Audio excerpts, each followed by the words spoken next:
ആണുങ്ങൾക്ക് വേണ്ടി പടച്ച സിനിമ തന്നെയാണ് എന്ന് വെച്ചോണ്ട് സ്ത്രീകൾക്കെതിരല്ല ഞാൻ പറഞ്ഞത്. അത്തരം സ്ത്രീകൾക്കെതിരെ ഉള്ള പ്രശ്നങ്ങൾ എന്താണെന്ന് വ്യക്തമായിട്ട് കാണിച്ചിട്ടുണ്ട്.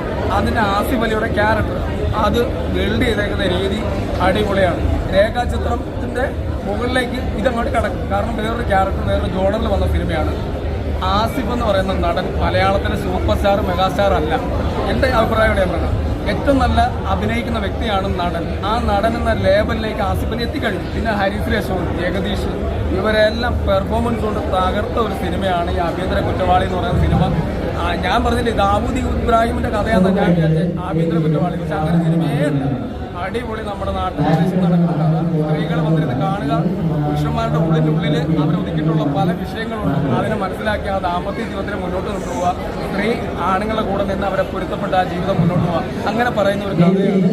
വളരെ നല്ല പോകുന്ന കണ്ടിരിക്കാൻ പറ്റിയ